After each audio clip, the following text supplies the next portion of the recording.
Hello students, आज का जो हमारा टॉपिक है वो है कोहेरेंस। देखिए, कोहेरेंस जो है, आपने टर्म सबसे पहले कोहेरेंट की फॉर्म में सुनी थी। इंटरफेरेंस के टर्म में हम कहा करते कि जो S1 सोर्स है और जो S2 सोर्स है वो कोहेरेंट सोर्सेज हैं। तो वहीं से हमारे पास ये चेंजिंग फिनोमिना है कोहेरेंस का। कोहेरेंट सोर्सेज याद कीजिएगा कि दो सोर्सेज थे जिनका एम्पलीट्यूड सेम था, जो सेम फेज में थे और उनकी फ्रिक्वेंसी भी क्या थी, सेम थी। इट मीन्स कि उनकी वेवलेंथ, उनकी फ्रिक्वेंसी और उनके बीच में जो फेज डिफरेंस था या तो वो ज़ीरो था या फिर वो कांस्टेंट था। अब ये जो कोहेरेंट सोर्सेज हैं और इस उनके अंदर जो फिनोमिना है कि वो कब तक उनका एम्पलीट्यूड, कब तक उनकी फ्रिक्वेंसी और वो कब तक फेज़ के अंदर रहते हैं, उस फिनोमिना को क्या नाम दिया गया है, कोहेरेंस।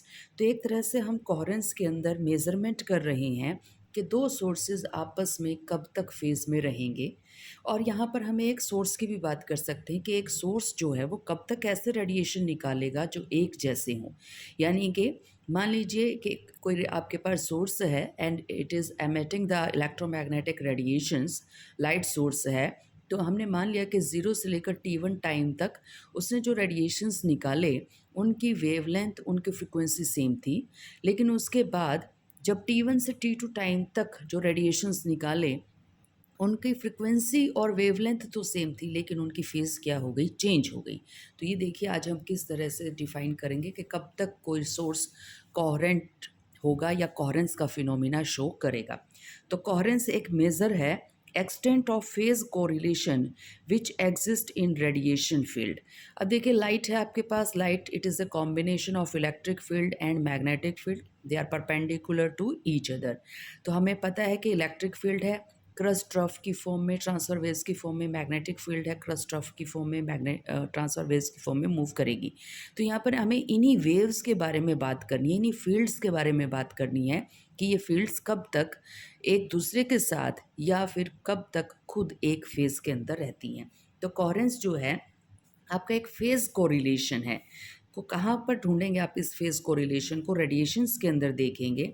और कहाँ ढूंढेंगे? इलेक्ट्रिक फील्ड और मैग्नेटिक फील्ड जो आपके पास हैं, जो फील्ड्स हैं आपकी लाइट के, वहाँ पर हम इस कोहेरेंस को स्टडी करते हैं। तो कोहेरेंस को आप डिफरेंट टाइम्स के ऊपर स्टडी कर सकते हैं, डिफरेंट स्पेस के ऊपर स्टडी कर सकते हैं। इट मीन्स हम ये देख सकते हैं किस पोजीशन तक या किस लेंथ तक दो सोर्सेज आपका आपके या सिंगल सोर्स आपका कोहेरेंस का फिनोमिना यानी कि सेम फेज दिखा रहा है। या फिर हम ये भी देख सकते हैं कितने टाइम तक दो सोर्सेज या एक सोर्स कोहेरेंस को शो कर रहा है, यानी कि एक फेज के अंदर है। तो हमें पता है ये हमारे इलेक्ट्रोमैग्नेटिक वेव्स हैं। इलेक्ट्रोमैग्नेटिक वेव्स के अंदर आपके पास ये हमने कंसीडर कर लिया कि इस डायरेक्शन में जेड एक्सिस के अंदर क्या कर रही है, आपकी वेव प्रोपोगेट कर रही है। और जो आपका एक्स कंपोनेंट है, ये आपके पास अलोंग एक्स एक्सिस हमने इलेक्ट्रिक फील्ड कंसीडर कर ली। तो हम देखिए इसको थोड़ा सा डार्क पोर्शन से शो कर सकते हैं कि ये जो आपका वेरिएशन है इलेक्ट्रिक फील्ड का, कि ये आपके क्रस्ट और ट्रफ बन रहे हैं, ये आपके एक्स एक्सिस के अंदर ही, अलोंग एक्स एक्सिस भी आपके यहाँ पर दिखाई दे रहे हैं। सिमिलरली यहाँ पर हमने मैग्नेटिक फील्ड भी शो किया है।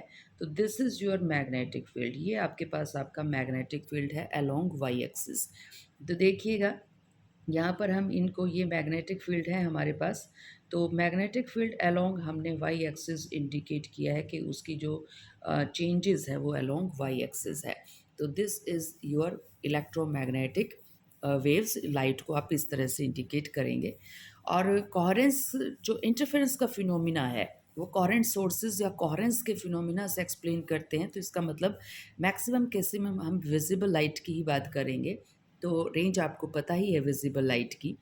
Both fields show same frequency for some time और फॉर सम स्पेस और change also with time and space. तो हमें ये वाले टाइम पर जहाँ पर उसकी फ्रिक्वेंसी क्या रह गई थी, सेम रह गई थी, कितने डिस्टेंस तक ये दोनों की फ्रिक्वेंसी, मान लीजिए इतने डिस्टेंस तक इन दोनों की फ्रिक्वेंसी क्या रहती है, सेम रहती है। ये दोनों फेज में हैं, यानी कि इलेक्ट्रिक फील्ड जब बढ़ रही है तो मैग्नेटिक फील्ड भी मैक्सिमम है। इलेक्ट्रिक फील्ड जब ज़ीरो हो गई तो मैग्नेटिक फील्ड भी ज़ीरो होगी। तो हम इनको फेज में कहेंगे। बीच में अगर इनकी फेज़ में कोई डिस्टर्बेंस आ जाती है तो मैं यहाँ तक ही कहूँगी, अगर ये फेज़ में है तो ये यहाँ तक इतने डिस्टेंस तक, इतने स्पेस तक ये कोहेरेंट है या फिर इतने टाइम तक ये क्या रहे हैं, कोहेरेंट रहे हैं, ये कोहेरेंस का फिनोमिना शो कर रही हैं। Coherence on the basis of space कि कितनी पोजीशन तक, कितनी लेंथ तक आपके वो सोर्सेज कोहेरेंस शो कर रहे हैं, सेम फेज्ड शो कर रहे हैं, या फिर कितने टाइम तक शो कर रहे हैं। तो on the basis of these two physical quantity, whether you are discussing about the space or whether you are discussing about the time, आपके पास दो तरह का फिनोमिना है। एक तो है आपके पास सेप्टियल कोहेरेंस और एक है आपके पास टेम्पोरल कोहेरेंस। तो स्पेटियल कोहेरेंस के अंदर देखिए, स्पेटियल कोहेरेंस के अंदर हम क्या देखना चाह रहे हैं, हमारे पास कंसीडर कर लीजिए कि दो सोर्सेज हैं। हमने यहाँ पर दो सोर्सेज कंसीडर कर लिए, S1 और S2। और ये दो सोर्सेज, अब देखिए यहाँ पर हम स्पेस की बात कर रहे हैं, स्पेक्टियल कोहेरेंस की, यानी कि पोजीशन के ऊपर है कि आपने क्या किया, ये दोनों की का डिस्टेंस यहाँ तक रखा, इनके बीच का डिस्टेंस L है। तो तब तक तो हुआ क्या कि फर्स्ट सोर्स ने अगर क्रस्ट निकाला तो उसी टाइम सेकंड ने भी क्रस्ट निकाला, और सेकंड का जो ट्रफ था उसी टाइम आपके फर्स्ट का भी क्या बन रहा है, ट्रफ बन रहा है। तो दोनों के बीच में हम क्या कह देंगे, फेज़ जो आपके पास डिफरेंस है वो ज़ीरो का ही, ये दोनों फेज़ के अंदर है। मान लीजिए कि आपने S1 और S2 डिस्टेंस को चेंज कर दिया। इस S1 और S2 के डिस्टेंस को अगर आपने कम कर दिया या ज़्यादा कर दिया तो होगा क्या, उसकी वजह से ये जो phi is equal to zero है, ये शायद ज़्यादा टाइम तक या शायद ज़्यादा डिस्टेंस तक मेंटेन ना रह पाए। अब कंसीडर कर लीजिए कि ये दोनों आपने पॉइंट्स दूर कर दिए हैं। तो अब यहाँ पर हम ये कंसीडर कर सकते हैं कि पहले ने क्रस्ट निकाला, दूसरे ने ट्रफ निकाला, लेकिन उस टाइम पहले का आधा क्रस्ट निकल चुका था और उसने ट्रफ निकालना स्टार्ट कर दिया था। तो देखिए, हैं तो अब आपके पास ये क्या हो गया, आउट ऑफ फेज़ हो गए। तो पहले तो आपके पास डिस्टेंस कम था तो ये फेज़ में थे, डिस्टेंस आपने बढ़ा दिया तो ये क्या हो गया, आपके आउट ऑफ फेज़ हो गए। तो ये जो आपका फिनोमिना है, जो दो पॉइंट्स के ऊपर स्पेस के अंदर दो पोजीशन के ऊपर हमें बताता है कि इन इन पोजीशन के ऊपर, इन दोनों पार्टिकल्स के इस डिस्टेंस पर या इन दोनों सोर्सेज के इस डिस्टेंस पर आपका जो कोहेरेंस का फिनोमिना है वो शो होगा। तो अगर पोजीशन की बात आती है तो पोजीशन की वजह से अगर कोहेरेंस दिखा रहे हैं आपके फिनोमिना सोर्सेज, तो इसको हम क्या नाम दे देंगे, स्पेक्टियल कोहेरेंस कह देंगे। तो स्पेक्टियल कोहेरेंस के अंदर क्या कर रहे हैं, it is the phase relationship between the radiation fields at different points in the space. तो आप देख रहे हैं डिफरेंट पॉइंट्स आपने स्पेस के अंदर लिए हैं, फील्ड को ही तो शो करते हैं ना आप, तो फील्ड को हमने यहाँ पे शो कर दिया है। तो यहाँ पर देखिए दो पॉइंट्स ले लिए P1 और P2। तो P1 भी क्या करेगा, रेडिएशंस निकालेगा। हाइगन्स का प्रिंसिपल याद कीजिएगा, every point on the wave front act as a secondary source. तो P1 भी रेडिएशन निकालेगा, P2 भी रेडिएशन निकालेगा। तो आपके पास P1 P2 का डिस्टेंस अगर x है और इस x डिस्टेंस के ऊपर P1 P2 दोनों के दोनों फेज के अंदर है, तो हम ये कह देंगे they are indicating the spatial coherence, ये स्पेक्टियल कोहेरेंस को डिफाइन कर रही हैं। तो P1 P2 are the two points on the wave front having distance x in between them are such that they are in phase. तो ये दोनों के दोनों फेज में है। तो पहला क्रस्ट निकाल रहा है तो दूसरा भी क्रस्ट निकाल रहा है, और अगर पहला ट्रफ निकाल रहा है तो दूसरा भी उसी टाइम ट्रफ निकाल रहा है। तो इनको हम सेप्टियल कोहेरेंस के अंदर कह देंगे। सेप्टियल कोहेरेंस को एक नाम और भी दिया जाता है, लेटरल कोहेरेंस, या इसको एक नाम से और भी जाना जाता है, ट्रांसवर्स कोहेरेंस। तो जब लेटरल कोहेरेंस पूछा जाए तो भी आप स्पेक्टियल कोहेरेंस को ही डिफाइन कर रहे होंगे।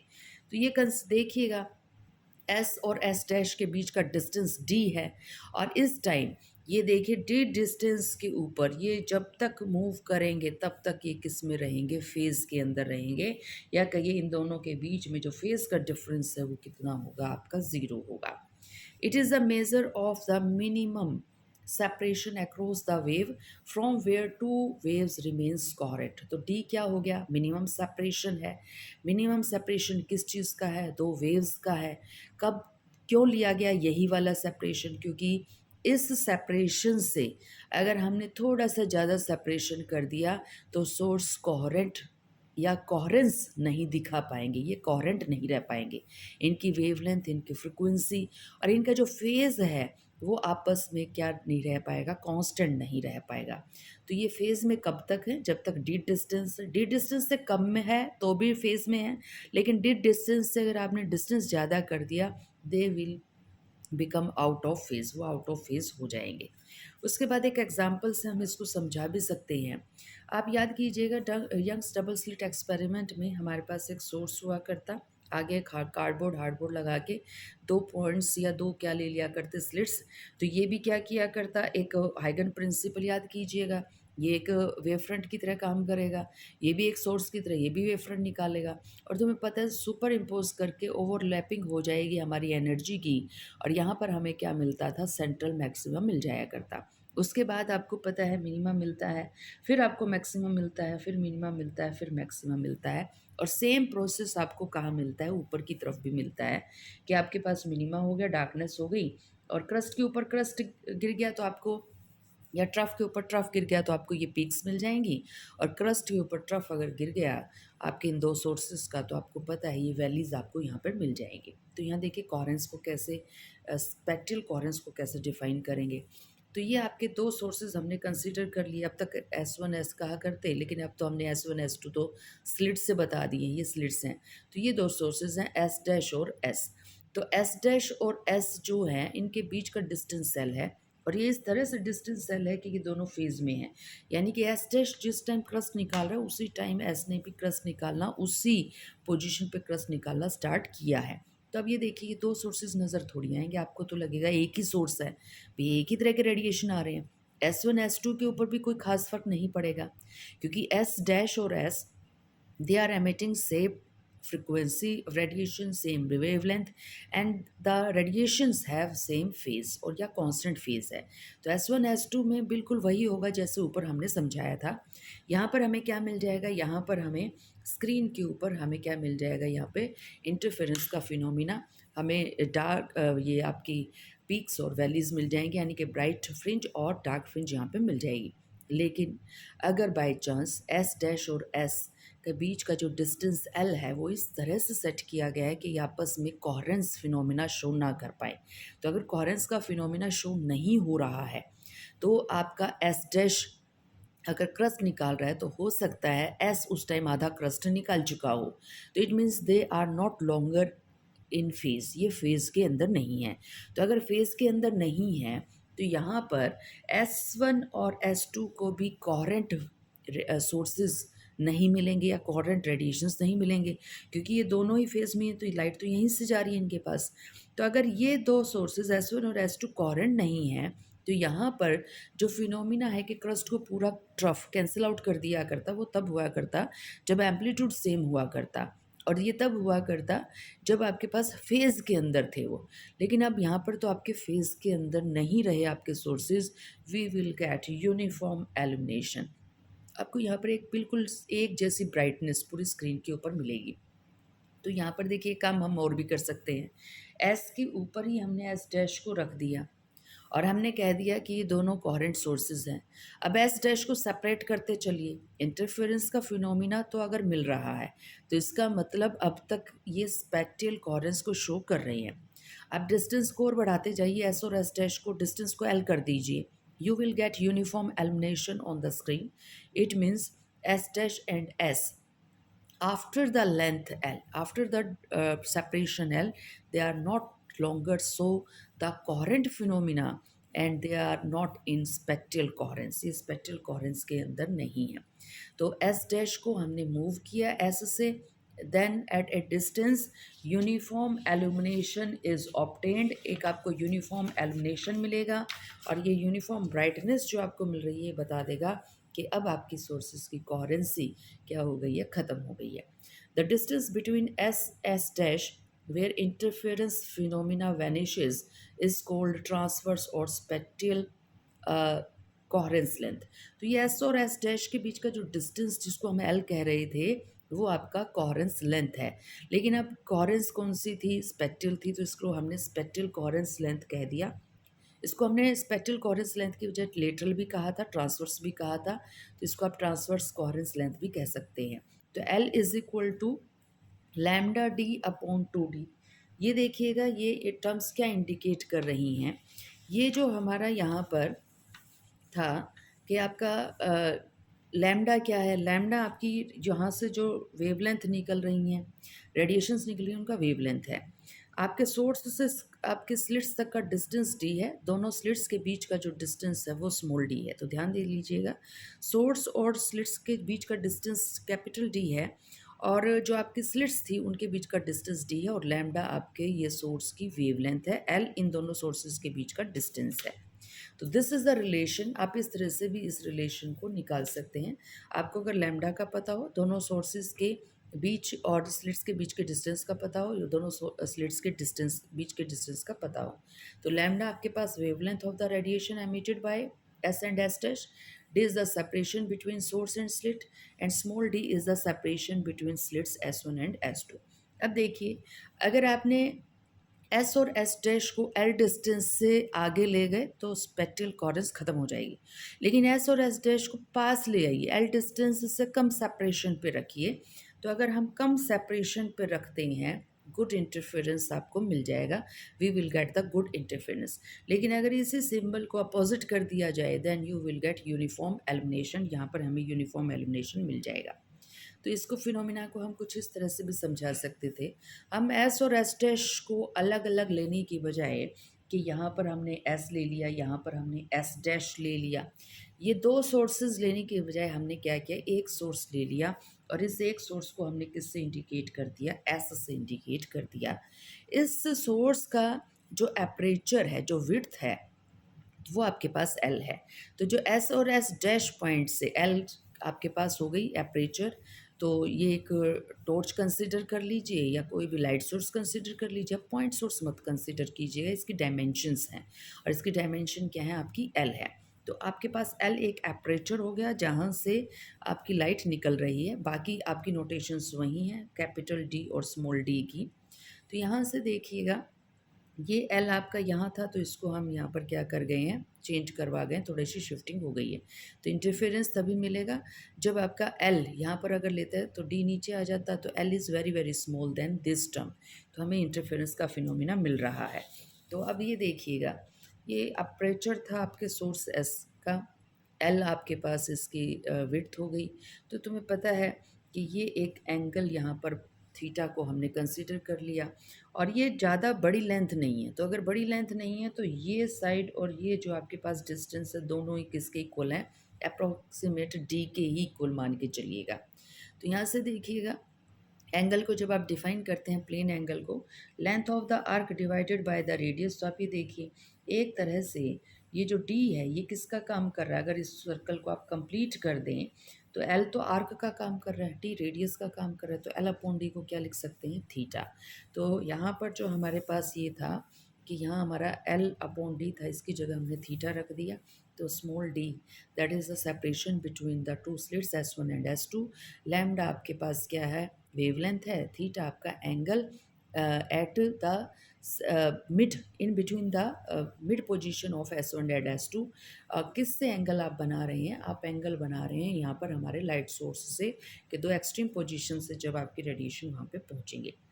The distance D between pin holes for which the fringes just disappear. अब इन जो इंटरफेरेंस है ख़त्म हुआ ही है, तो हमें पता है, इसको तो हमने क्या कह दिया था, स्पेक्ट्रल कोहेरेंस लेंथ कह दी थी। तो हम इसको डी से भी इंडिकेट कर सकते हैं। तो D is equal to lambda upon theta, और theta is equal to small l upon capital D, and this is known as, also known as lateral coherence width. इसको लेटरल कोहेरेंस विड्थ भी कहा जाता है, कि इतना सेपरेशन अगर आप स्लिट्स के अंदर रखेंगे तो you will get your interference phenomena. इससे ज़्यादा अगर आपने कर दिया तो इंटरफेरेंस का फिनोमिना हमें नहीं मिलेगा। नेक्स्ट टाइप जो हमारे पास है, that is our temporal coherence. अब टेम्परल कोहेरेंस देखिए, अब दो सोर्सेज को हमने देखना है कि कब तक फेज़ के अंदर रहेंगे, लेकिन अब टाइम बेसिस के ऊपर कितने टाइम तक रहेंगे। It refers relation between field at A point and field at same point at a later time. तो अब ये सोच के चलिएगा कि यहाँ पर T1 पर आपने देखा कि आपकी रेडिएशंस आ रहे हैं, फिर आपने इसी पॉइंट पर देखा कितने टाइम के बाद, T2 टाइम के बाद। तो आपका T1 और T2 पे अगर फेज़ के अंदर हैं तो इसको हम टेम्परल कोहेरेंस कह देंगे। तो अब देखिए पॉइंट 1 लेना है, टाइम 2 लेने हैं। यहाँ पर हमने क्या किया था, पॉइंट लिए थे 2 S और S डैश, पॉइंट 2 लिए थे, टाइम 1 लिया था।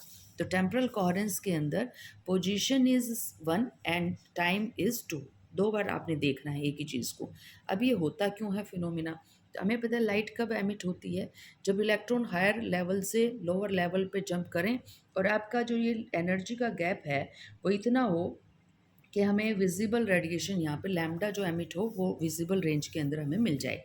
अब एक इलेक्ट्रॉन तो जंप कर गया, उसने एक रेडिएशन निकाल दिए, दूसरा इलेक्ट्रॉन ज़रूरी नहीं है कि उसी टाइम जंप करे, हो सकता है कुछ नैनो सेकंड्स के बाद, कुछ पिको सेकंड्स के बाद वो जंप करे। तो जब पहले वाले ने क्रस्ट निकाली थी उसके थोड़ी देर बाद दूसरे वाले ने जंप किया तो उसके बाद वेव आनी स्टार्ट हुई। तो अब ये दोनों सोर्सेज देखिएगा, ये दोनों सोर्सेज कोहेरेंट नहीं रहे, ये दोनों रेडिएशन कोहेरेंट नहीं रहे।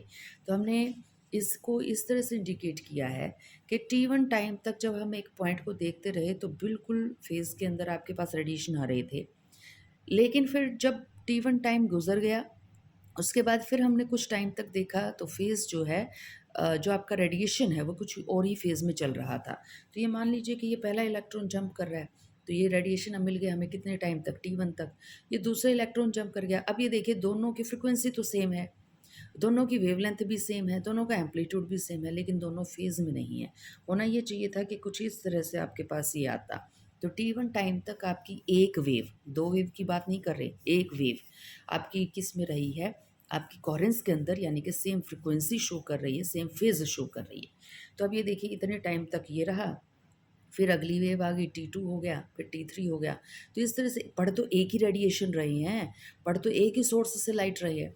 तो यहाँ पर हमने देख लिया T1 तक रहा सेम फेज़ में, फिर T2 तक रहा, Tn तक और डिवाइडेड बाय n, तो पूरे सोर्स का हमने क्या बता दिया, हमने बता दिया ये एवरेज टाइम है जब तक वो किस में रहता है, वो आपकी फेज़ के अंदर रहता है।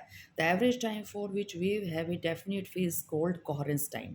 तो कोहेरेंस टाइम क्या है, वो टाइम है जिसमें आपका सोर्स किस में रहेगा, फेज़ के अंदर रहेगा।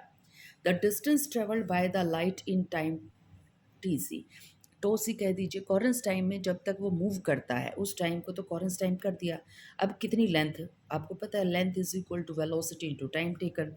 तो इलेक्ट्रोमैग्नेटिक वेव्स हैं, लाइट हैं, तो सी से चलेंगी, तो टाइम को अगर आपने सी से मल्टीप्लाई कर दिया लेंथ आ जाएगी। तो आप एक तरीके से ये भी कह सकते हैं कि आपका जो रेडिएशन है वो इतनी लेंथ तक क्या रहा है, कोहेरेंट रहा है। तो ये आपके पास कोहेरेंस लेंथ हो जाएगी। अब ये कोहेरेंस लेंथ आपकी टेम्पोरल कोहेरेंस लेंथ है। Reason for finite value of टोसी में बी, अब किसी सोर्स का टोसी जो है आपके पास इतना आ रहा है, किसी का आपके पास अलग आ रहा है, वो किस वजह से है। If radiating atom undergoes collision, अब रेडिएटिंग एटम का मतलब क्या है भाई, हायर इलेक्ट्रॉनिक लेवल से लोअर पे अगर इलेक्ट्रॉन जंप कर गया तो रेडिएटिंग एटम है, आपकी रेडिएशंस निकल रही हैं, अगर वो रेडिएट करते करते दूसरे एटम से कोलाइड कर जाए तो रेडिएशंस या तो एब्जॉर्ब कर लिए जाएंगे, एमिट। तो इसका मतलब जो उसका वो रेडिएशन निकाल रहा था, due to the collisions it the phase get disturb, वो फेज आपकी डिस्टर्ब हो सकती है। दूसरा, अभी थोड़ी देर पहले हमने बात की, एक एटम है, उसका वो किस में है, उसका जो इलेक्ट्रॉन है वो आपका एक पर्टिकुलर एनर्जी लेवल पे है, E1 पे है, हायर एनर्जी लेवल पे है। तो E1 पे भी वो बहुत देर तक रह सकता है, स्मॉल टाइम तक रह सकता है।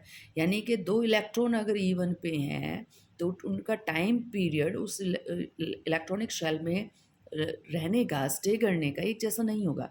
एक इलेक्ट्रॉन पहले जंप कर गया, दूसरा बाद में जंप कर गया, इस वजह से भी कोहेरेंस टाइम क्या कर जाता है, चेंज हो जाता है।